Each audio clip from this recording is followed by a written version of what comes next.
Son ya las 7:06. Empezamos esta charla coloquio, que es la tercera de un ciclo, del ciclo titulado Mujer y desigualdad en salud en tiempos de pandemia. Eh, Como recordaréis los que ya estuvisteis anteriormente, la primera fue un encuentro, podríamos decir, multidisciplinar, en el que participaron abogados, artistas, etcétera. En el segundo tuvimos de invitada a una ateneísta de Palencia, que creo que fue un encuentro bastante provechoso. Para este tercer encuentro hemos invitado a un médico de familia, Rafael Baena Sáenz, y a su hija, Aurora Baena Morales, para que nos den ellos la perspectiva desde su punto de vista.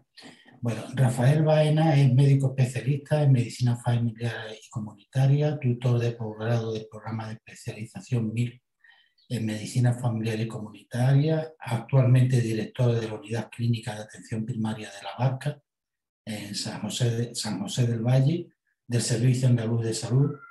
Tiene experiencia como médico de familia, asistencial y en gestión de equipos de profesionales en atención primaria, así como coordinación en docencia de la especialidad. Participación en diversas comisiones y grupos de trabajo, ética, investigación, docencia, coordinación de urgencia, entrevistas clínicas, procesos asistenciales, plan estratégico de enfermedades reumáticas y musculoesqueléticas, y además es amigo desde hace muchos años. Y nos va a acompañar también hoy su hija Aurora, Aurora Baena Morales, que es médica especialista en medicina familiar y comunitaria. Actualmente trabaja como médica adjunta del Servicio de Urgencias del Hospital de Jerez de la Frontera, experta en atención de urgencias por la UCA, experiencia clínica en cuidados paliativos, actualmente cursando máster en cuidados paliativos en la Universidad Pontificia de Salamanca. O sea que ya tiene un buen recorrido para los jóvenes. Es amiga de mi hija y la conocemos desde hace ya muchos años. Muchos años, sí. Sí. Ellos van a tratar en sus contenidos el impacto de la pandemia de la COVID-19 en grupos más vulnerables, el peso de la mujer en el sistema de cuidado, papel de las mujeres como cuidadoras principales en el entorno familiar, el papel de las mujeres como trabajadoras sanitarias de la primera línea, eso Aurora seguro que tiene mucho que decirnos, la brecha de género durante la pandemia, desigualdad en ingresos, precariedad, las consecuencias del confinamiento durante la pandemia, aumento del número e intensidad de los casos de violencia de género, el desequilibrio de roles de liderazgo en la pandemia y las propuestas para reducir o eliminar desigualdades de género. Bueno, como es un programa muy amplio, que vamos a tocar muchas cosas, yo me voy a callar y le dejo la palabra a ella. Así que cuando queráis podéis empezar. ¿De acuerdo? Vale. Muy bien. Bueno, buenas tardes a todos. Buenas tardes. Buenas tardes. Bueno, antes de comenzar, agradecer la invitación a esta conferencia al Ateneo de Jerez, especialmente a Estanislao Mena, a Ramón Robledano, a Jesús Sintado. Gracias, Jesús, por la ayuda tecnológica. Y muchas gracias a todos los que nos estáis escuchando al otro lado de las pantallas, ¿no? En primer lugar, comentaros que tanto Aurora como yo no somos expertos en perspectiva de género. Somos médicos de familia, y nuestro trabajo es asistir a los pacientes y a sus familias, por lo que consideramos que somos unos conferenciantes bastante atípicos, incluso me llevo a pensar si somos conferenciantes.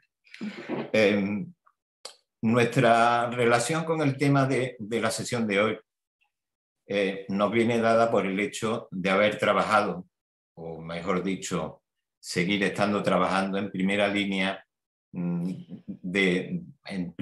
sanitaria de la pandemia. Aurora en el ámbito hospitalario y yo en el ámbito comunitario, tanto en el centro de salud como en urgencias, ¿no? sí, el conocimiento del tema nos viene más de las tripas, valga la expresión, que de haber hecho un sesudo análisis de los datos. Como punto de partida, cuando nos propusieron hacer la conferencia sobre mujer y pandemia, nos hicimos 3 preguntas sobre la desigualdad de salud y género. La primera que nos hicimos fue ¿qué problemas teníamos antes de la pandemia en relación a este tema? La segunda sería ¿qué nuevos problemas nos ha traído la pandemia? Y la tercera, ¿cambiará la situación después de la pandemia? Bueno, lo cierto es que los problemas en desigualdad de género ya los teníamos antes y bueno, lo teníamos desde siempre, ¿no? La pandemia no nos encuentra, por así decirlo, con la casa recogida, ¿no? Ya llueve sobre mojado y partimos de una situación de brecha de género. Algunos aspectos de esta desigualdad lo hemos vivido algo como normal, lo hemos interiorizado, formaba parte de nuestras vidas, pero es verdad que con la irrupción de la pandemia ha dado mayor visibilidad a esta desigualdad. Ha destapado las diferencias entre mujeres y hombres y sobre todo con respecto al rol de la mujer en los cuidados, en la salud y en la economía. Entonces, bueno, pues en la charla de hoy vamos a intentar hablar sobre las repercusiones que conlleva esta crisis de esta pandemia del COVID-19, sobre la desigualdad de género y bueno, analizar un poco algunos factores asociados económicos, psicológicos y también sociales. Bueno, el impacto de la pandemia en los grupos vulnerables. En general, las crisis humanitarias afectan especialmente a los grupos más vulnerables, las minorías étnicas, inmigrantes, personas con problemas de movilidad, sin hogar, bueno, entre otros colectivos. Además, las desigualdades existentes entre géneros se agudizan y se entrecruzan con los colectivos más vulnerables. Los brotes de enfermedades afectan a mujeres y a hombres de maneras diferentes y a menudo pues, empeoran las desigualdades ya existentes. En los países con sistemas sanitarios y con protección social más débil, como puede ser el caso de África, gran parte de Sudamérica o la India, estas situaciones de vulnerabilidad pues, son más graves. Porque es que cuando los sistemas de salud fallan, al final son las mujeres las que intervienen como cuidadoras domiciliarias, no remuneradas, obviamente. Y esto conlleva pues, efectos muchas veces devastadores en su propia salud. Por ejemplo, recientemente tenemos 2 casos, ¿no? La epidemia del ébola en el año 2014 y la del virus Zika. En la epidemia del ébola en 2014, el papel predominante de las mujeres como cuidadoras dentro del entorno familiar y trabajadoras de atención sanitaria de primera línea expuso de manera desproporcionada a las mujeres frente al virus. Además, las tasas de mortalidad materna en la zona de África occidental se vieron disparadas debido a la falta de atención obstétrica básica.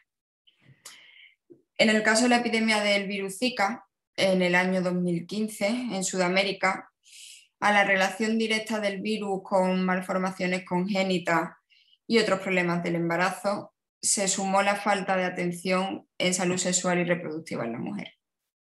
Entonces, el impacto negativo en materia de género en estas crisis sanitarias globales es especialmente notable y complejo. Es importante que a la hora de diseñar las respuestas políticas a este problema se deba tener en cuenta las barreras que tienen las mujeres al acceso a la atención médica. Por ejemplo, un estudio realizado recientemente por la ONU en el que se toma como muestra 17 países en vía de desarrollo nos arroja luz sobre la falta de voz que tienen las mujeres en su propia salud, porque un 23% de las mujeres informa que ellas son las únicas que toman las decisiones en lo que respecta a eso, a su propia salud. En los países donde la atención médica requiere pagos directos y seguros, es probable que las mujeres de los grupos más pobres y marginados pues se vean privados de cuidados vitales. En Estados Unidos, en el año 2018, por ejemplo, cerca del 35% de las mujeres hispanas que estaban en las zonas más pobres no tenían acceso a un seguro médico, frente al 3% de las mujeres blancas que estaban en zonas más ricas. Bueno, en cuanto al impacto de la pandemia en el ámbito laboral y socioeconómico, analizar los datos de ocupación laboral por sectores productivos desde una perspectiva de género es fundamental para entender que las desigualdades se han incrementado todavía más durante la pandemia. Aquí en este gráfico hemos querido representar los porcentajes de ocupación laboral en los distintos sectores de actividad productiva, ¿no? En términos comparativos entre mujeres y hombres. ¿Cuáles son los sectores que más sufren la precariedad laboral durante la pandemia? Pues son justamente los sectores más feminizados. Aquí lo podemos ver en la gráfica. El sector turismo, la hostelería y los servicios. La precariedad laboral aumenta drásticamente en el contexto de una crisis global, ¿no? A las mujeres se las coloca en estos sectores en una situación mucho más vulnerable, ¿no? Que lo vemos todos los días en la prensa y en los periódicos y en las televisiones. Por otra parte, las mujeres se encuentran mayoritariamente empleadas en un mercado laboral mucho más marginal, más segregado y más precario, porque por esa causa disminuyen sus recursos económicos durante la crisis, ¿no? Y estamos obligados a mencionar la situación de un sector especialmente precarizado entre las mujeres, como el de las trabajadoras del hogar, ¿no? Eso lo conocemos bastante en nuestra práctica diaria de visitar a las familias en sus casas, ¿no? En estos empleos, en el empleo de las trabajadoras del hogar, existe, como sabéis, en nuestro medio una gran masa de trabajadoras que están inmersas en la economía sumergida, ¿no? Las mujeres afortunadas que están aseguradas tienen un régimen laboral en el que se contempla el despido por desistimiento, la no inclusión plena en el régimen general de la seguridad social y el no reconocimiento de la prestación de desempleo. Son situaciones bastante duras. El elevado nivel de contagio sitúan a estas mujeres como uno de los colectivos más vulnerables. Muchas de ellas trabajan simultáneamente como cuidadoras informales de su propia familia y también son cuidadoras informales de sus empleadores. Durante el confinamiento, muchas de estas trabajadoras no han podido trabajar. No se pueden desplazar por las perimetraciones y entonces este colectivo se ha quedado completamente fuera del paraguas de los ERTE. Las mujeres también son mayoría en sectores claves para la prevención de la pandemia, como puede ser la educación, la limpieza y el personal que atiende a los mayores en las residencias. La mayor parte de las trabajadoras de las residencias de mayores son mujeres. Estos colectivos han contenido el embate de la epidemia sin planes efectivos de prevención, sobre todo en la primera ola. Prácticamente se ha asistido a la población de residencias de mayores sin equipo de protección y han sufrido sus consecuencias, al igual que han sufrido los mayores en las residencias, ¿no? Después, respecto al impacto de la epidemia, ya directamente en cifras frías de paro laboral, según las últimas cifras de la encuesta de población activa, la tasa de paro de las mujeres viene a ser del 18%, mientras que la de los hombres es del 14%. Esta diferencia ya venía aumentando desde el año 2015. Y se ha intensificado en esta última crisis prácticamente en 4 puntos. Además, se ha incrementado la tasa de inactividad de las mujeres y supera a la de los hombres en unos 10 puntos. Este indicador, el indicador de la tasa de inactividad, es consecuencia de la precariedad de los puestos de trabajo femeninos, lo que hace que no compense acceder a estos puestos, por precarios que son. También explica que las mujeres estén relegándose a las labores de cuidado. Y vamos a hablar ahora de, pues eso, del peso de la mujer en el sistema de cuidado, ¿no? Vamos a hablar primero del papel de la mujer en el cuidado y en el entorno familiar y luego ya en el sistema sanitario. Bueno, el trabajo del cuidado es un trabajo invisible, que en ocasiones pues no se considera un trabajo porque no está remunerado ni tampoco está valorado socialmente. Y esto ha hecho que se intensifique la brecha de género. Es un trabajo que es gratuito y que al final lo que hace es subvencionar lo que debería hacer el Estado, que es trabajar y cuidar de las personas enfermas y de los dependientes. Y este coste yo creo que debe ser reconocido, porque al final cuando una persona se dedica al cuidado, sobre todo informal, no remunerado, pues paraliza su proyecto de vida. Y al final esto sobre todo lo hacen las mujeres. Por otra parte, el reparto de roles de género hace que la tarea de los cuidados, aunque cada vez va cambiando, pero continúe siendo pues, un papel de la mujer, ¿no? Se estima que el tiempo dedicado por ella a las labores domésticas y en los cuidados en casa triplica al que realizan los hombres. Y esto se ha visto en el cuidado de los hijos, sobre todo en el periodo de confinamiento, en el que los niños han tenido que estar en casa, no ha habido colegio. Y al final, pues este trabajo está sustentado sobre todo por las mujeres, por las madres, reduciendo su jornada laboral formal con una sobrecarga de trabajo no remunerado. También hemos visto mucho eso en los cuidados de las personas dependientes contagiadas por COVID, que sobre todo en la introducción, ya lo decía también Rafa, lo han desempeñado sobre todo las mujeres, ¿no? Ya sea en forma de cuidadoras formales o informales.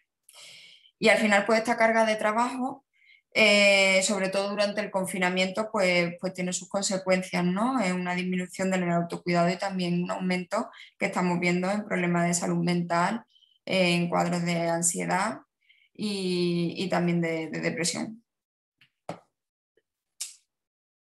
En cuanto al rol de la mujer, su papel ya como luchadora en primera línea de combate contra el virus, pues a pesar de que el porcentaje de contagios de COVID es similar entre hombres y mujeres, parece ser que la mortalidad es mayor en hombres, aunque este es un dato que parece que está cambiando ahora con la última epidemia que ha habido en la India. Este es un dato que todavía está pendiente de corroborar, ¿no? No obstante, se estima que el impacto económico en todo el mundo, tanto el impacto económico y social, es mayor en las mujeres. En primer lugar, las mujeres representan en todo el mundo, y España no es una excepción, representan más del 70% de las trabajadoras del sistema sanitario, por lo que están más expuestas a infectarse. Esto ocurre prácticamente en todos los países del mundo. De acuerdo con los últimos datos de la encuesta de población activa, las mujeres representan el 66% del personal sanitario en España, llegando al 84% en el caso de enfermería, ¿no? Cifras parecidas se dan en las residencias para mayores y en las residencias de personas dependientes, donde se han dado los casos más graves y de mayor número de fallecimientos por coronavirus, ¿no? En estas residencias de mayores trabajan 334.000 personas, de las cuales 280.400 son mujeres. Esto supone el 84% del personal contratado en la residencia, ¿no? Aquí tenéis en este gráfico, que corresponde al territorio español, que en el caso de España, esto corresponde a la primera ola, no disponemos de datos más actualizados. En la primera ola del COVID se contagiaron un total de 35.000 trabajadores sanitarios. En esto yo creo que fuimos puntales en el mundo, en trabajadores sanitarios contagiados, siendo el 76% mujeres. Esto se explica por la elevada feminización de profesiones como medicina y especialmente la enfermería, pero las trabajadoras de salud no solo están más expuestas a los contagios, sino que también son más vulnerables a las agresiones en el ámbito sanitario, que no es un tema que esté relacionado, pero también se entrecruza con este. Muchas de estas agresiones son verbales y tienen un marcado carácter sexista. Y de eso podría hablar Aurora muchísimo, ¿no? Porque la mayor parte del personal, tanto médico como de enfermería, que trabaja en urgencia y que trabaja en las áreas de COVID, sois mujeres, ¿no? Sí, sí. Las mujeres sanitarias están posicionadas en primera línea de respuesta a la enfermedad, no solo las médicas, ¿no? También están las enfermeras, las auxiliares. Todas ellas están en contacto directo y continuo con personas contagiadas con COVID y tienen un elevado nivel de exposición. Además, las jornadas laborales que se realizan en las zonas COVID son larguísimas. Y eso tiene una serie de consecuencias emocionales y psicológicas que todavía están por estudiar. No sabremos por dónde irán, ¿no? A las trabajadoras sanitarias se le suman las limpiadoras, las dependientas, las cajeras de alimentación en supermercados. En suma, hay una serie de profesiones imprescindibles y que están prácticamente feminizadas, ¿no?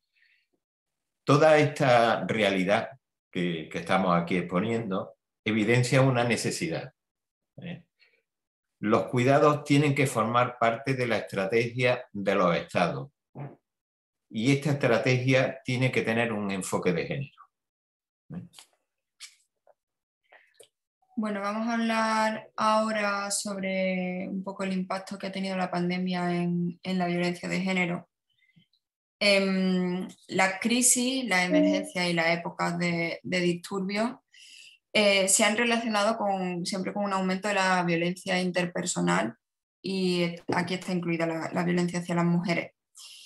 Probablemente la consecuencia más desoladora del confinamiento ha sido el aumento del número de casos denunciados o no, y la intensidad de los episodios de violencia física, psicológica y sexual.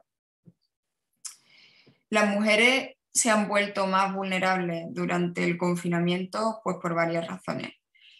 Porque han estado más aisladas, con menos posibilidad de denunciar su situación, porque han tenido que hacer cuarentena, pues, con su agresor, han estado más alejadas de recibir el apoyo familiar y de otros núcleos externos, y han aumentado el número de horas en el que conviven con el agresor, y además la situación de tensión intrafamiliar se ha agravado por el deterioro de la situación económica en los hogares, lo que puede estimular, pues, el abuso de alcohol y de otras drogas.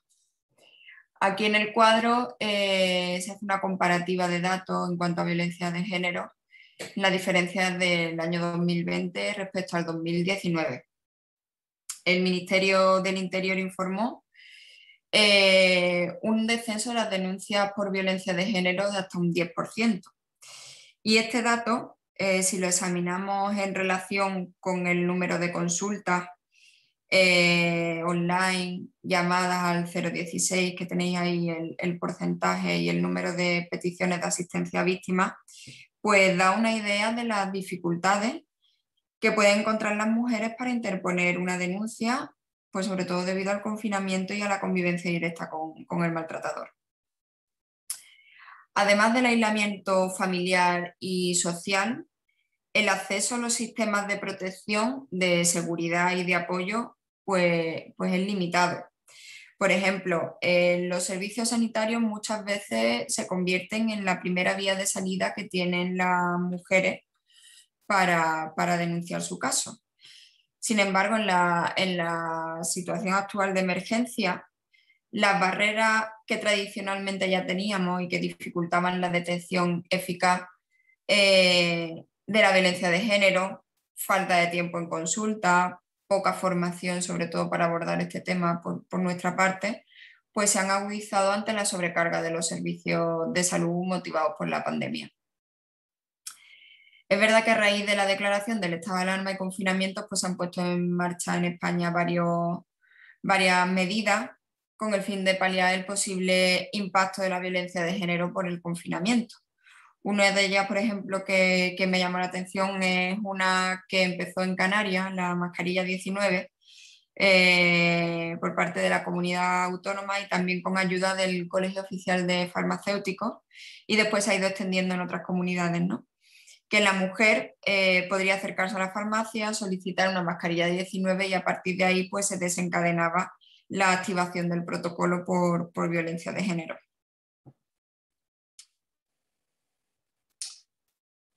Bueno, pues a pesar de todo lo que hemos hablado del papel de la mujer en la primera línea de combate frente a la epidemia, hay un claro desequilibrio de roles en la respuesta en la pandemia. Las mujeres, a pesar de trabajar en la primera línea del sistema de cuidado, están muy injustamente representadas en los puestos de toma de decisiones. Un ejemplo del déficit ya viene dentro de la propia OMS. El Comité de Emergencia de la OMS para la COVID-19 cuenta tan solo con un 29% de representación femenina. Lo mismo pasa en el ámbito político. Según datos publicados en 2020, por cada 3 hombres citados en todo el mundo, en los medios de comunicación cuando hablan de la pandemia, solamente se cita a una mujer. Es decir, por cada 3 hombres que se citan, solamente citan a una mujer. Y naturalmente, como veis en el gráfico que tenemos ahí, en la mayor parte de los ámbitos de decisión, la columna más chiquitita, la tenéis, son las mujeres. Especialmente en los jefes de Estado, por cierto. Bueno, vamos llegando a las conclusiones y a las propuestas y al final de esta intervención que hemos intentado hacer probablemente con más voluntad que pericia. Como hemos dicho, toda esta realidad evidencia una necesidad.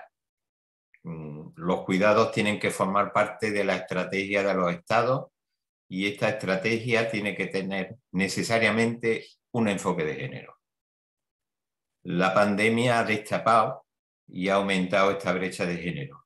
Nos toca hacer unos deberes y el primero es extraer lecciones aprendidas, buscar estudios sobre el impacto que ha tenido la pandemia sobre la brecha de género.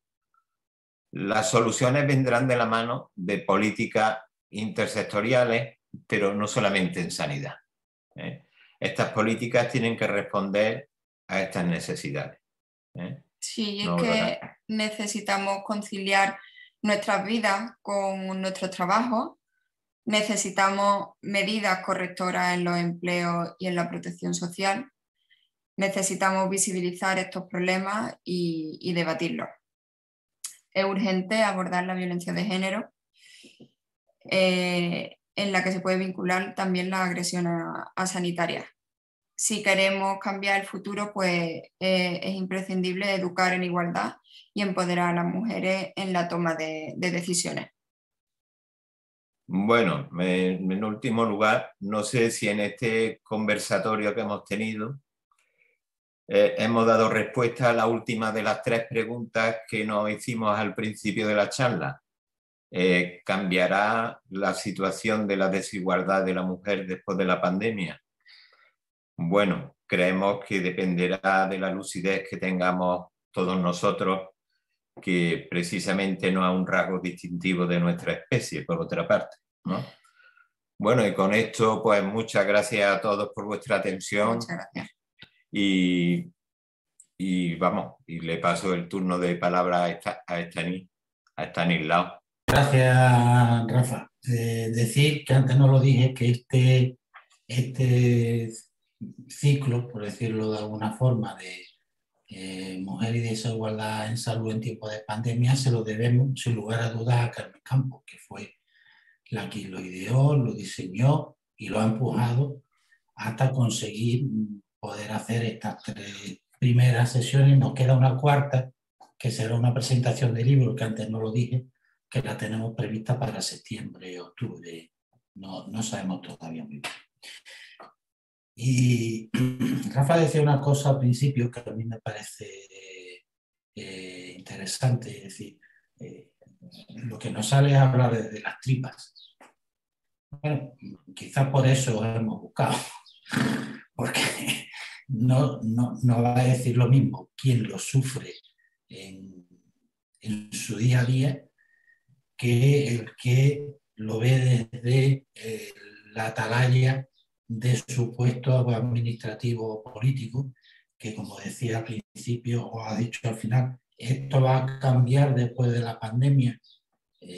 La pregunta sería, ¿tendremos la altura de miras para poderlo hacer? No solo ya nosotros, sino también aquellos que se tendrán que encargar de diseñar o desarrollar las diferentes políticas, como decía Aurora, y bueno, intervenir en la violencia de género indiscutiblemente de una forma diferente como se está haciendo ahora, porque eso es un crescendo que no hay forma de parar. Bueno, las preguntas y las intervenciones están abiertas para quien quiera. Yo he levantado la mano, no sé si puedo hablar. ¿Sí? Por supuesto. Vale, Estanislao, te agradezco que digas que yo he organizado esto, pero no he organizado. Has tomado el nombre de la conferencia que ellos han preparado hoy, te has confundido con el ciclo. El ciclo era mujer, salud y pandemia. Cierto. No mujer. Gracias por la corrección. Vale, no, un poco por aclararlo. Y también ha sido un trabajo colectivo. Quiero decir que es verdad que como mujer, cuando empezó la pandemia, me parecía que era importante, ¿no?, que se abordara este tema, porque, y más con lo que hoy nos ha mostrado tanto Rafa como Aurora, ¿no?, de todo este tema de desigualdad, que hay ahora mucho para debatir, pero me parecía que era muy importante, ¿no?, porque yo temía justamente que se incrementaran los problemas tradicionales de la brecha que ya había de la desigualdad, ¿no?, entre las mujeres y los hombres con la pandemia, ¿no? Y por eso se planteó, y bueno, Ramón, tú, Manolo Simanca, el otro compañero también de Andrés, me parece, ¿no?, que se llama también, de la sección de Ciencias de la Salud del Ateneo, todos estuvimos de acuerdo, y bueno, quiero decir que es un trabajo colectivo, ¿no?, de la sección de Ciencias de la Salud. Eso en cuanto a aclarar un poco, porque creo que ahí te has liado un poquito. Y el título de lo que se ha hecho hoy se lo debemos a ellos, lo han elegido ellos, ¿no? Sí, tú lo sé. Y en ese sentido, sí, yo quería, ¿no? Daros las gracias porque habláis de la... no, habéis dicho algo como de la, no sé, que no sabíais si ibais a hacer bien esta especie de conferencia debate, ¿no? De presentación. A mí me ha parecido muy clarita, ¿no? Muy simple, pero no boba, quiero decir, o sea, sencilla de seguir, pero rica en contenido, ¿no? Porque además plantea, bueno, la desigualdad que ya había, la desigualdad que se ha incrementado, ¿no? Y una pregunta que nos hacemos muchas personas, ¿no? Yo desde el ámbito mío de la psicología me hago y también mucha gente afectada, ¿no? Muchas personas que están sufriendo ansiedad, depresión, como habéis dicho. ¿Servirá esta pandemia para que cambiemos en algo, ¿no? Permitirá pues que a lo mejor estas cosas que se están poniendo ahora muy de manifiesto, ¿no? Se visibilicen y a partir de ahí se puedan introducir cambios, ¿no? Me parece que eso es una muy buena manera de terminar el ciclo en el sentido bueno, a ver lo que podemos nosotros también debatir ahora, esta tarde, sobre esto, ¿no? Pero a mí me parece que es lo más interesante también, porque ya empezamos con este tiempo, ¿no? De la reconstrucción, digamos, ¿no? O de lo que se insinúa de que ya estamos saliendo de la pandemia, que bueno, también habría mucho que discutir sobre eso. Y es verdad que se vuelven a ver los comportamientos de toda la vida, ¿no? Entonces, a mí me sorprende. Hay gente que sí ha aprendido muchas cosas e incluso le ha sacado, no sé cómo decir, por ejemplo, al tiempo de confinamiento ha sido algo muy paradójico. Ha habido ciertamente una sobrecarga a lo mejor en las mujeres, pero también ha habido muchas mujeres que se han sentido muy liberadas de estar en casa, teletrabajando, aunque tuvieran una sobrecarga. No sé, ha sido un tiempo muy paradójico. Pero realmente a mí me preocupa sobre todo, porque todo lo demás lo conocíamos, que se iba a incrementar era evidente, ¿no? Pero ¿va a servir para que cambiemos? A mí me parece que esa es una pregunta realmente que nos convoca a todos, ¿no? Y que, no sé, me gustaría que la pudiéramos debatir un poco. Si habéis tenido experiencia en esto, en la atención, por ejemplo, lo que comentaba Aurora, ¿no? No solo la violencia de género en el ámbito familiar, sino también en el ámbito profesional. La gente es más respetuosa o es más educada a partir del dolor, o la gente se ha vuelto más agresiva, más hostil, más irritable. Yo por mi experiencia en la primera ola al principio, ¿no? Cuando todos aplaudían, pues sí que había ciertas muestras de empatía y agradecimiento, pero lo cierto es que al final es que todo vuelve, es muy negativo, pero muy pesimista, pero todo vuelve a lo que eras antes, ¿no? Yo sí que he notado y he vivido episodios de agresión física sobre todo, o sea, verbal sobre todo, y con marcado carácter pues sexista, ¿no? Yo tenía un compañero de mi misma edad, mi misma especialidad, y bueno, él es el doctor y yo soy la chica y al final el médico cuando viene, y eso pues es algo que se repite todos los días, que cada vez va cambiando, se nota menos, en los últimos años se nota menos, pero sí que es algo constante y es verdad que con esto de la pandemia pues la gente está muy tensa, muy irritada y sí, al final pues salta la agresividad más que la empatía. Al menos lo que yo he palpado, sí.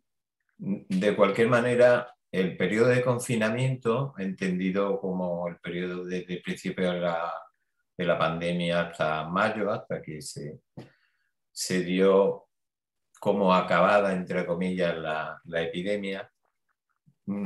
Eso, yo a mi juicio, es un periodo un poco perplejo. Fue un espejismo, era una situación casi de ciencia ficción, que la gente, yo creo que estaba en un mundo paralelo. Porque la vida cambió totalmente. Surgió el teletrabajo, estaban dentro del hogar toda la familia con sus problemas. También hubo muchos hombres que se replantearon, me imagino, su perspectiva de lo que era el trabajo en casa. Yo creo que ahí también hubo muchos hombres que también se concienciarían sobre el tema de la asunción de los roles en el hogar, ¿no? Pero después de ese periodo, digamos que la situación, digamos, se ha ido desenrollando de otra manera. Los aplausos aquellos de los sanitarios, a los sanitarios, que en un principio nos hacían un poquito de ilusión, pero después hemos vivido las peores. Por ejemplo, nosotros aquí en Andalucía hemos vivido, en mi entorno, en mi contexto, hemos vivido olas mucho peores, con jornadas de trabajo mucho más intensas, con mayor exposición al virus, y sobre todo la atención primaria ha sido muy incomprendida en el tema y muy criticada, ¿no? Entonces, en el tema, bueno, aunque se nos sale un poco del tema de la perspectiva de género, pero pienso que volvemos un poco digamos, a tiempos prepandémicos en cuanto a la igualdad, a las desigualdades de género, desde luego. Lo importante es que las mujeres de primera línea, por lo menos eso es lo que vemos los sanitarios. Los sanitarios, las personas que están en sanidad necesitan, que son mayoritariamente mujeres, necesitan conciliar su vida laboral con la familia. Eso es una cosa que cada vez en las administraciones pues lo ponen digamos, más en valor, pero no siempre son efectivas las medidas, ¿no? Estamos muy lejos de lo que puedan pasar en los países del norte. Es muy diferente, ¿no? Vamos, que no todas las empresas son como IKEA, por ejemplo.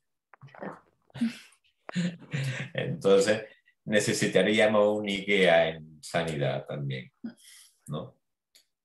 Enlazando un poco con lo que tú, en el carácter, en lo que tú, Carmen, un carácter un poquito, esas preguntas que has hecho, que casi inducían al negativismo, estoy un poquito ahí contigo, que creo que no nos sirve esto de mucho, creo, en mi opinión. En un principio, la prueba está, por ejemplo, en este tipo de aplauso que daban en la primera ola como novedad, y qué buenos son, y ahora ya están empezando a llegar noticias de que se acusa a centros sanitarios, hospitales, hoy me parece que ha ido el de Gregorio Marañón, por una mala praxis médica y cosas así, que todo esto va a empezar pues no sé, a olvidarse las buenas intenciones de los primeros aplausos de las 8 de la tarde. Y yo creo que mientras individualmente no saquemos nuestras propias conclusiones y en consecuencia actuemos de otra manera, creo que nos va a servir de poco para un cambio de actitud, ante todo esto que se nos ha montado. Esto nos pilló hace un año y pico, nos pilló ahí, como diría el otro, en bragas. Uy, no se puede decir esta expresión, no vaya a ser aquí un machista, pero vamos, lo entendemos todos. Y bueno, pues sí, qué buenos eran sanitarios a las 8 de la tarde, pero según iba pasando el tiempo, ya en vez de aplaudir 5, aplaudían 4, 3, 2, 1, acabaron en pitos, a la enfermera que estaba trabajando y en su piso estaba medio marcada porque tú estás con los enfermos y cosas así. Yo creo que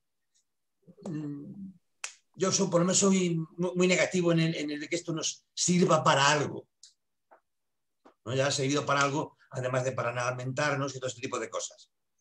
Soy de esa opinión. Eso es más lo que pienso así, grosso modo. Rafa, yo antes te quería hacer una pregunta, pero tenía el micrófono silenciado y no podía hablar. Vale.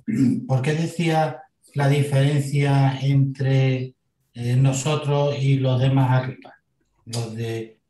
Bueno, normalmente los demás arriba, los países nórdicos en general. Sí, suponía que te referías a ellos. Sí. Los países nórdicos. Los países nórdicos de Europa.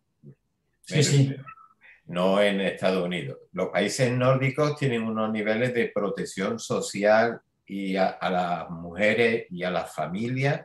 Y de conciliación. Y de conciliación en cuanto a corresponsabilidad en el cuidado familiar, de que están a años luz de lo que estamos aquí, en el sentido de que, por ejemplo, los horarios son flexibles. Aquí los horarios son rigidísimos.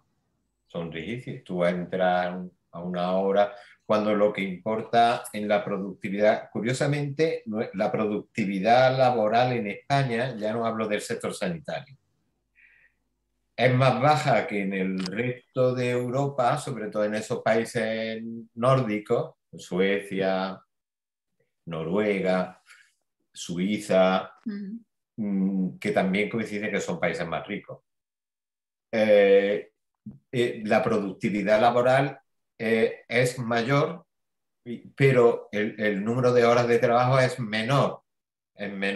Y la flexibilidad horaria es mucho mayor. Es decir, si hay un día que tú necesitas para algo, no tienes si tu niño se te ha puesto malo y tienes que estar en casa, pues tanto papá como mamá pues cogen y van a casa a cuidar al niño.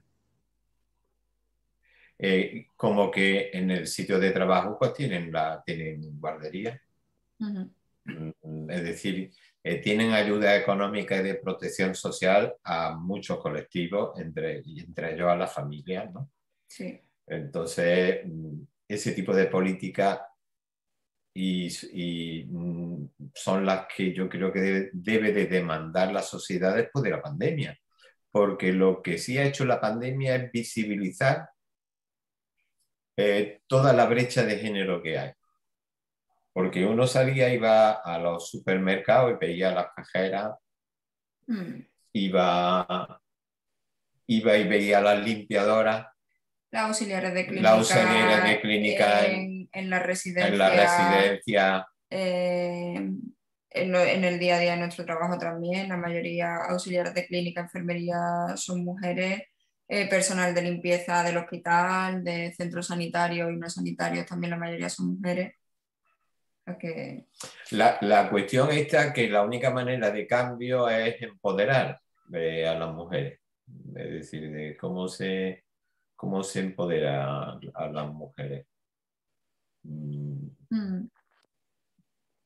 Pero vamos, eso es la sociedad la que lo debe de realizar, ¿no? También estamos hablando de nuestra situación en comparación con los países nórdicos, pero claro, no estamos hablando, vamos, nos tendríamos que echar a llorar si analizáramos la situación que pasa en África, en gran parte de Sudamérica, en la India, pues, porque estamos en un mundo, estamos en una situación global, ¿no? Bueno, antes hacía Aurora referencia precisamente al contagio en la India, que es mucho mayor en mujeres. Sí. Hay que tener en cuenta el rol que tiene la mujer en la India y países de ese tipo, ¿no? O sea, que es absolutamente lógico que sean ellas las más contagiadas justamente por el lugar que ocupan. Exactamente. Sí. No, al final es el papel del rol de cuidador principal que ejerce casi siempre la mujer, ¿no? En la India y en cualquier sitio. Vamos, aquí mismo, antes de la pandemia, yo mi experiencia personal desde el punto de vista sanitario ya lo veía, después de la pandemia más. Tú ibas a los domicilios, estuve durante un tiempo trabajando en cuidados paliativos y trabajan mucho con el trabajo pues, con la familia, ¿no? Que son al final los sanitarios de la casa que cuidan al enfermo. Y casi todas eran mujeres las encargadas pues, del aseo, el cuidado, el acompañamiento, administración de medicación, las que paralizaban su trabajo, se pedían la excedencia. Eso la verdad que ha sido muy llamativo. Después el tiempo que trabaja en la residencia de ancianos, pues igual, o sea, veías que todas las auxiliares de clínica, enfermeras y ya después pues personal no asegurado o cuidadoras informales, por así decirlo, ¿no? De que trabajan en casa, que actúan de cuidadoras principales, sobre todo de personas mayores, pues al final son mujeres, ¿no? Y con todo esto que conlleva y claro, con el contagio, pues sí, también. Hay una pregunta por escrito de Belén. ¿Es posible que en el sector sanitario se arrastre una especie de machismo tradicional? El que tradicionalmente los médicos hayan sido hombres y las mujeres enfermeras aún se sigue arrastrando entre la población y les sigue chocando ver a una mujer médico.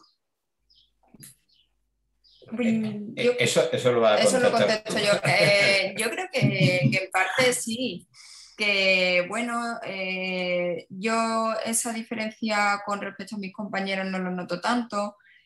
También ha habido mucho adelanto en especialidades que siempre han estado de mano de los hombres, ¿no? Cirugía, traumatología, y cada vez son más las mujeres y cada vez se va normalizando, pero sí que en la población todavía queda ese resquemor, ¿no? Esa base de que la enfermera es la mujer y el doctor es el hombre y sí, yo lo noto.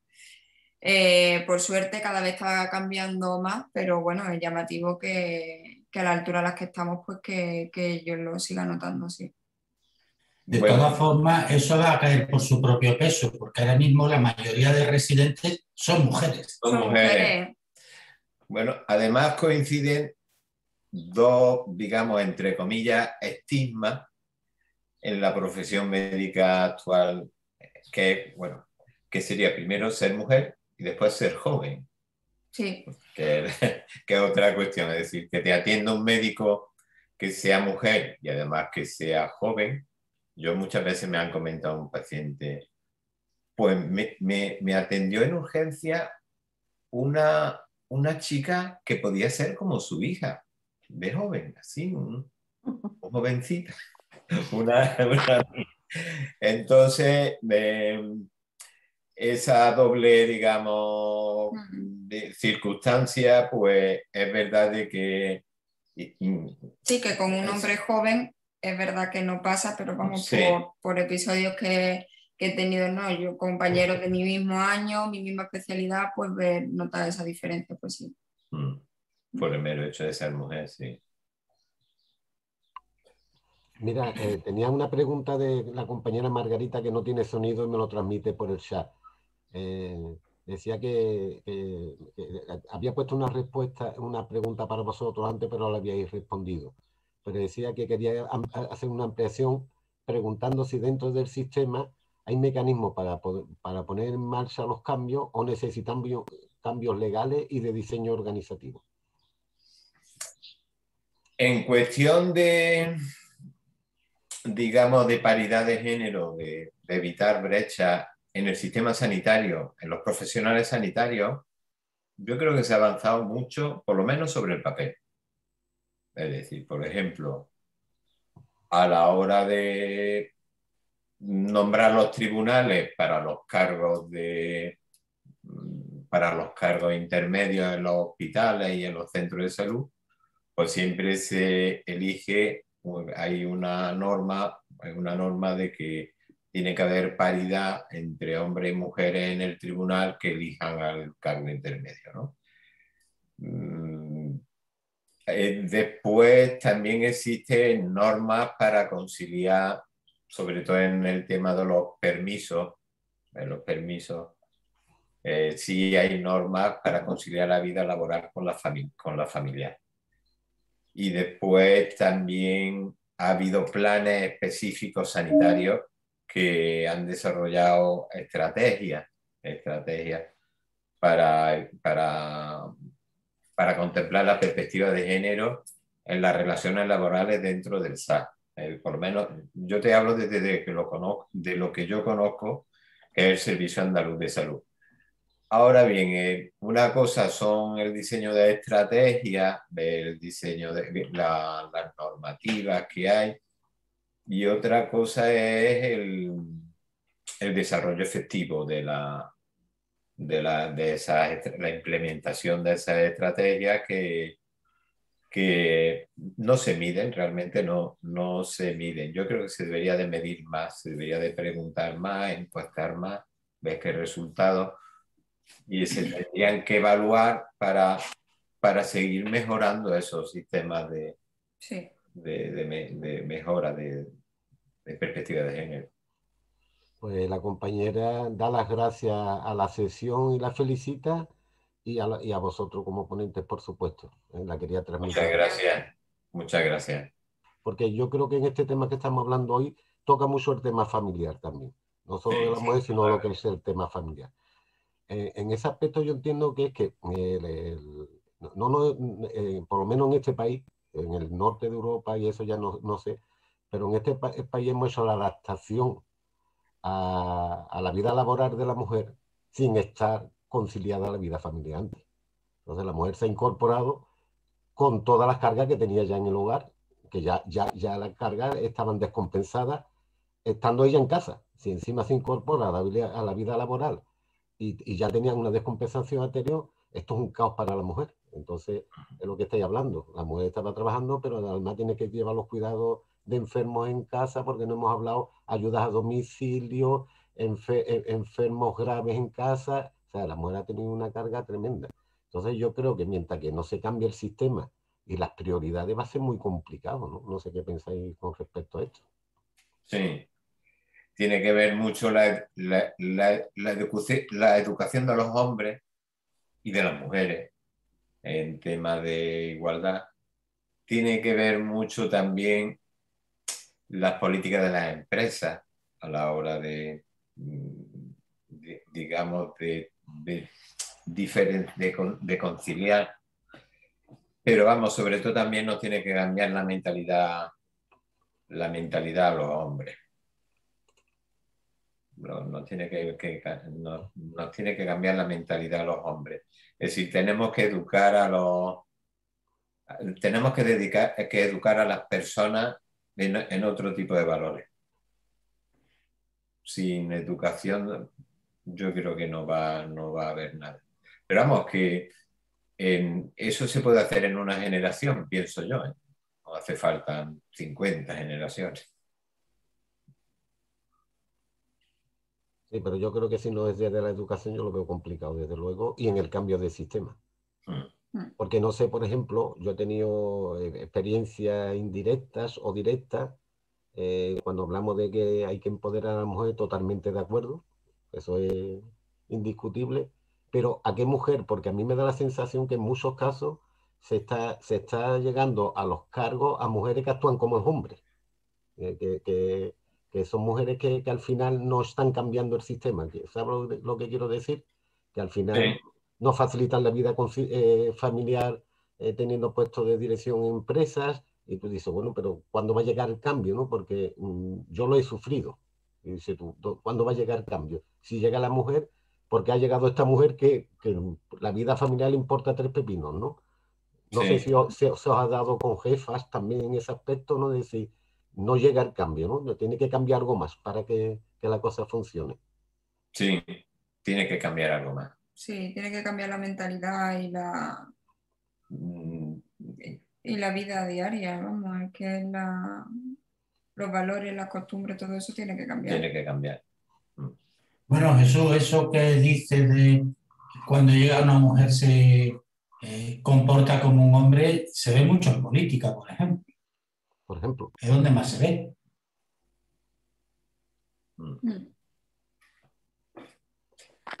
Sí, porque los modelos también se transmiten, sobre todo los malos modelos. Pero yo la experiencia que tengo sobre jefa, pues lo he tenido de todos los tipos. De jefas más, bueno, igual que de jefes. Pero indudablemente sí es verdad de que había una restricción al acceso a puestos de responsabilidad de mujeres. Y eso era una cosa que había que corregirlo. Desde luego que eso no solamente arregla el problema, digamos que forma parte de la solución, pero no arreglará el problema. Es un cambio, digamos, de paradigma en la sociedad, en el que haya una corresponsabilidad entre hombres y mujeres. Ese cambio de paradigma es muy complicado porque no solamente es de la esfera social de aquí de España, es que también hay otros factores, vamos, yo no soy sociólogo, ¿no? Pero hay factores religiosos implicados. Vamos, esto sería, digamos, impensable plantearlo, que te digo yo, en Arabia Saudí o en determinados países, es decir, pero en el sitio donde estamos, yo creo que debemos de avanzar en un cambio de paradigma. Estaba pensando, ¿no? La palabra empoderamiento, que es verdad que es una palabra que se usa mucho, lleva mucho tiempo ya circulando, pero yo realmente, a mí personalmente no es una palabra que me guste, porque no sé qué quiere decir. Creo que es una palabra trampa, no sé, porque decimos hay que empoderar a la mujer y parece que ya está todo dicho. Entonces, a mí, por ejemplo, me gusta mucho más lo que acaba de nombrar Rafa, ¿no? De la corresponsabilidad, ¿no? O del cambio de paradigma, ¿no? Y que es verdad que en esa corresponsabilidad, en ese cambio de paradigma, no desde la sociología, pero al menos desde la experiencia de la psicología clínica, a veces se ven, y lo hablaba también la compañera anterior que invitamos del Ateneo de Palencia, Ángela, ¿no? Con su conferencia Ataduras Silenciosas, ¿no? Como hay veces que la propia mujer entra en una dinámica donde, no sé, como que se conforma con esa especie de sumisión y de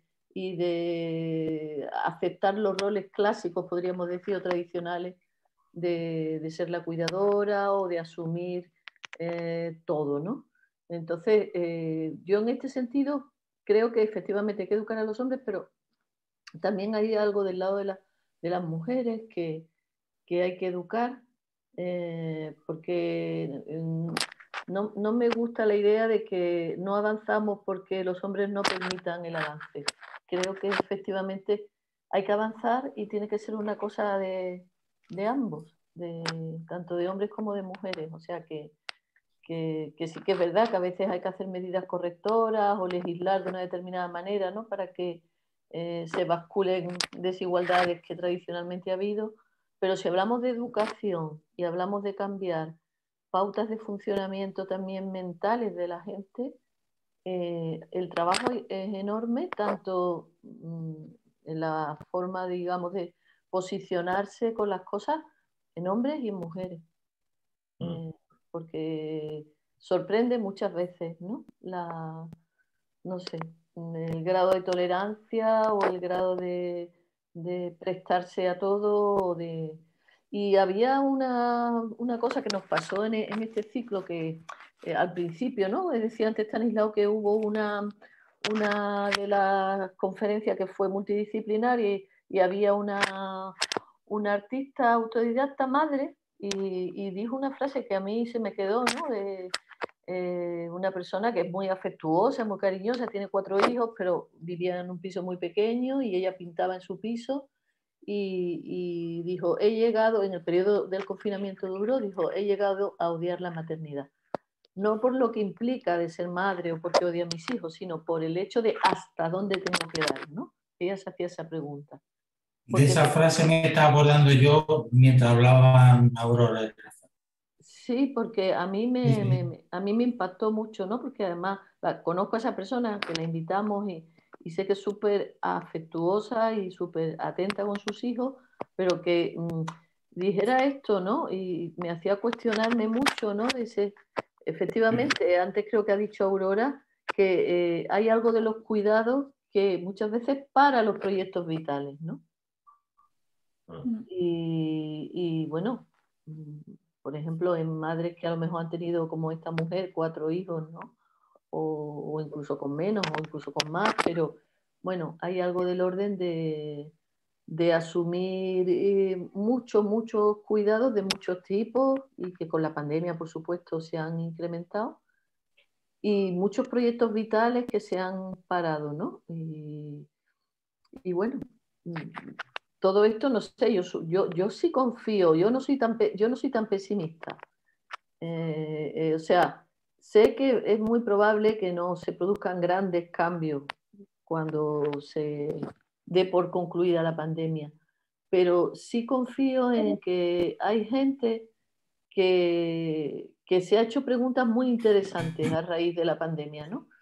Y bueno, al menos por mi deformación profesional, estoy muy acostumbrada a que los cambios suceden a veces uno por uno, o sea que, no sé, como el efecto ola, ¿no? De que uno empieza a cambiar uno en su trabajo y otros que están alrededor cambian y lo que pasa es que son lentos, claro. Sería mucho mejor si fueran apoyados por los gobiernos, pero da siempre la sensación de que los gobiernos andan en otras cosas. No sé. Y no hemos tocado un tema que me parece fundamental, que igual vosotros podríais aportar algo y ha habido datos y es un tema muy silenciado. También el tema de los niños y de los adolescentes, ¿no? Durante el periodo de... Porque habéis hablado del incremento de los trastornos de salud mental, de la ansiedad y de la depresión. Ha habido algunos datos también sobre el incremento de los suicidios en adolescentes, pero es verdad que todo esto queda muy silenciado, ¿no? Es como que hay algo que si ni siquiera se habla de estos temas, ¿no? ¿Cómo se va a crear una corriente, no sé, de opinión o de cuestionamiento para que la gente se abra preguntas, ¿no? De por qué pasan estas cosas, ¿no? Ha sido más fácil culpar a los jóvenes de los contagios, pero no hablar, por ejemplo, de los suicidios, ¿no? Entonces, bueno, son temas para pensar. No sé si vosotros tenéis una opinión o algún dato de esto o habéis tenido referencia de que también en los jóvenes y en los niños se han incrementado los problemas de salud mental. Bueno, la impresión que tenemos es que hay como que estamos viendo como una punta de iceberg de las consecuencias de la pandemia en todos los temas transversales de salud, no solamente de salud mental, sino también de pacientes crónicos, que se han dejado de atender de la misma manera que se venían atendiendo antes, de patrones de demanda médica que han cambiado, es decir, digamos, de muchos factores implicados en la salud y en los resultados de salud que tenemos actualmente. Y eso, por eso una de las propuestas que hacíamos al final, que tenemos que aprender en esta pandemia, una de las tareas que hay que hacer es aprender de lecciones aprendidas, pues, que tenemos que aprender la lección. Y tendríamos que aprender la lección en base a hacer un estudio sobre los impactos que ha provocado la pandemia, ¿no? Porque ahora mismo no hay datos cuantitativos o cualitativos, por lo menos que yo conozca, acerca de cuál ha sido el impacto sobre la salud mental, aunque todo lo estamos viendo. En el tema de la salud mental, por ejemplo, en el sistema sanitario público, pues digamos que se ha visto muy dificultada la accesibilidad de la población a los profesionales de salud mental. Pues se ha hecho mucha atención telefónica fundamentalmente, ¿no? Las personas con trastorno, yo he visto un impacto especial en las personas que tienen trastorno mental grave, por ejemplo. Yo hablo desde mi ámbito, que mi ámbito es la salud comunitaria, pues los pacientes de nuestra zona con trastorno mental grave han ido un poco más de la mano de Dios. Yo no sé, vamos, ahora lo que nos queda es un periodo como después de una guerra, de reconstruir todo lo que teníamos y a poder ser hacer una cosa mejor de lo que teníamos. Yo creo que va a haber cambios organizativos en sanidad que van a cambiar. Por ejemplo, las consultas telefónicas yo creo que han venido para quedarse. Es decir, que parte de nuestra actividad va a ser telefónica. Y el patrón de consulta probablemente también cambie. Pero que sobre la salud mental, pues por ahora yo desconozco cuál ha sido el impacto. Vamos, tengo unas impresiones, pero desconozco cuál cifra de cuál ha sido ese impacto. Bueno, yo quería hablar hace un momentito. Ha salido, me parece que ha sido Rafa el que ha hecho alusión a la educación y estoy totalmente de acuerdo contigo. Yo creo, como tú dices que tú hablas desde tu trabajo, yo hablo desde el mío como educadora, por cierto, de La Barca, que he estado 37 años allí y conozco lo que es eso también. Y la base de todo sería la educación. Es que hablamos de una cosa, hablamos de otra, pero cuando decimos de un niño, por ejemplo, que tiene un determinado comportamiento machista, o lo que decías, Carmen, que el otro día también lo dijo Ángela, de que la niña pues se achica, se somete, se acostumbra ya a eso. Yo creo que la base de todo es la educación. Y esto no es cuestión de un año, ni 2, ni 3, es cuestión de muchísimo tiempo y de hacer mucho hincapié en la base de todo, porque es que es totalmente, hay cambios organizativos, la importancia de los gobiernos, los cambios que hay, todo, pero nosotros como educadores y los padres también como padres y como educadores deberíamos estar unidos por la labor de arreglar esa base que está totalmente estropeada. Porque hay chicos desde pequeños ya tienen un comportamiento que lo estás viendo, que vamos, en clase le dices, pues mira, es que esto tienes que en casa echar una mano, tienes que ayudar, porque es cosa de todos, todo. Y te dice, uy, si me ve mi padre a mí ayudando en casa, ¿qué haces con ese? Hay que educar desde abajo y en contacto con los padres, para que los padres vean que es necesario que ellos participen y que cambien también. Porque hay padres muy jóvenes y tienen unas actitudes totalmente machistas en casa y los niños lo transmiten en el colegio. Y eso solamente con los niños no, pero a ver cómo trabajamos desde la base con los padres y con los niños. Yo pienso que para ser padre para ser padre y madre deberían de dar un carnet como de conducir. Sí, yo también lo digo, para educar a los hijos, sí. Tenía que venir con un manual debajo del brazo porque sí. Tienes 2, tienes 3 y a uno le da la misma educación y uno resulta que son de una manera y otro resulta de otra. Tenía que venir, pero eso no viene. Eso no viene. A ver cómo se hace eso. A ver cómo educamos a esta sociedad. Tenemos que empezar por los cimientos. Los cimientos están muy mal. Muy mal. Hoy, en este momento, los cimientos están muy mal. Los niños están fatal. Hay una falta de valores que empiezan desde chiquititos, porque es que hablas de niños de infantil y te dicen, es que viene la madre y dice, es que yo ya que no puedo hacer con él. ¿Cómo me dices que no sabes qué hacer con un niño de 3 o 4 años? Si no sabes qué hacer con un niño de 4 años, ¿qué vamos a hacer nosotros? ¿Qué va a ser de esa criatura conforme vaya creciendo en ese así? Es que no se puede. El defecto está en la base, en los cimientos. Hay una base que está, digamos, podrida por la falta de valores. Los padres también muchas veces le compran la tablet, porque hay niños en infantil que tienen tablet la mayoría. Tablets, los móviles, por tal de que a los padres no se les moleste, a los niños se les está facilitando una cantidad de cosas que lo que están haciendo es empeorar, poner unos límites que no se les ponen, muchas veces por comodidad, televisión en los dormitorios. Entonces, es que eso sería la base de todo. Y una vez que eso se arregle, que eso llevaría muchísimo tiempo, pues empezarían a cambiar cosas, crecerían en más igualdad, porque decimos, educamos en la igualdad.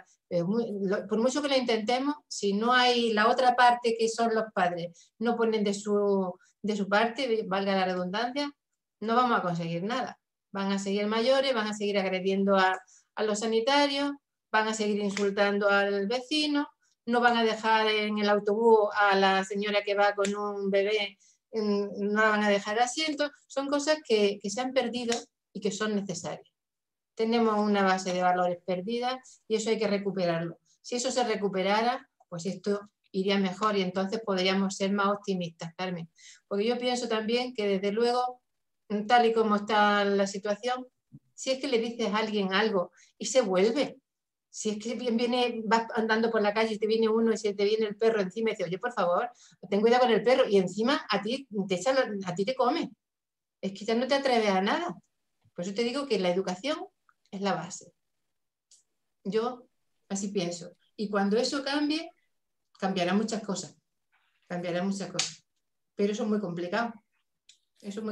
Pero tenemos que estar en la labor. Tenemos que insistir para conseguir una sociedad mejor. Creo. Bueno, y por cierto, he estado 37 años en la barca, no te conozco personalmente. Bueno, yo llevo bastantes años allí. Yo me jubilé hace 6. Hace 6, pues yo al menos en la barca estoy desde 2008. Estoy yo allí. Ah, pues mira, hemos estado compartiendo carretera. Sí. Sí. Bueno, pues nada, me alegro de conoceros y te agradezco a ti, Carmen, que ha sido la que ideó este ciclo, que ha sido corto pero intenso. Y hoy a Rafa por estar aquí, a Aurora, a Andrés, que lo tenemos ahí, el hombre detrás también siempre al día.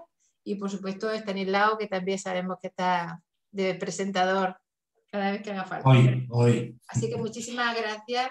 A Ramón ya se la doy particularmente por esta actividad que habéis llevado a cabo, que ha sido muy buena y que hace falta poner de manifiesto las cosas.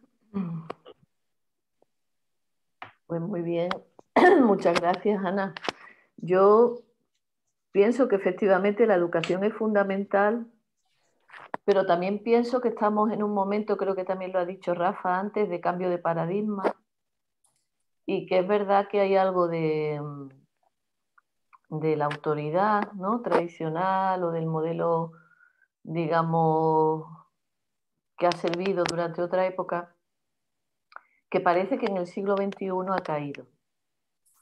Y creo que estamos en un momento donde efectivamente lo que conocíamos ha caído y no se ha construido un nuevo paradigma. Y eso es lo que estamos muchas veces también sufriendo, ¿no? Que los modelos tradicionales ya no van, aunque nos podamos sentir a veces nostálgicos de ellos, porque para muchas cosas eran muy útiles, pero resulta que no van y algo hay que inventar.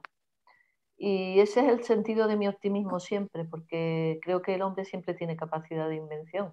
El hombre y la mujer, lo hablo en genérico. Incluyo la palabra hombre, para mí incluye también a la mujer. Entonces, pues confío mucho en los jóvenes, Aurora. Soy una persona a la que le entusiasma mucho que haya gente joven tan formada como estáis en vuestra generación. Y confío muchísimo en que los jóvenes van a ir tomando las riendas de todos los espacios, de los espacios de hospitales, de la educación, de los espacios de los gobiernos, Y creo que gente como vosotros, ¿no? O en tu caso, que ya has sido educada en otro formato de igualdad y de corresponsabilidad y de asunción muy precozmente de mucho esfuerzo y mucha disciplina, ¿no? Para estar donde estás ahora mismo. Esa fuerza es la que me hace a mí ser optimista. O sea, esa fuerza que tenéis, estoy convencida que va a dar sus frutos antes o después. Entonces, bueno, quizás a veces hay que poner en valor lo que la gente joven aporta. Y yo espero muchas cosas nuevas de los jóvenes. Por eso soy optimista. A lo mejor soy ilusa, pero me gusta serlo. Me gusta hacerlo. Y creo que además ser nostálgico de modelos que han dejado de funcionar nos puede servir, pero no nos lleva a nada, porque no nos aporta nada finalmente, porque ya la gente no acepta esos modelos. No los aceptan. Entonces, es verdad, hay gente que te dice que el niño tiene televisión y tablet y hay padres que no se responsabilizan de los hijos. ¿Y qué hacemos con eso? Y si los llamamos a que vengan al centro, o en mi caso a que vengan a hablar una sesión de terapia y tal, y no vienen, y te dejan al niño y dice que es tu problema, haz lo que quieras con el niño, que se lo cambie, ¿qué hacemos con eso? ¿No? Es complejo hacer responsable a los que no se quieren hacer responsables. Entonces, yo confío en los que sí han decidido ya hacerse responsables. Y me parece que hay una generación de jóvenes que han decidido ser muy responsables. Y confío que ellos van a generar cosas nuevas en el siglo XXI. Bueno, por acabar con un poco de optimismo también, ¿no? Pues nos sumaremos a esa corriente sí. de optimismo, sí. Es necesario. Y daros las gracias. Muchas gracias. A todos. Vamos a tocarle las palmas por lo menos, ¿no? Venga. Bueno, a vosotros. Muy bien. Pues hasta la próxima entonces, ¿no? Nos vemos en la próxima. ¿Eh? Muy bien. Vemos. Venga, muchas gracias.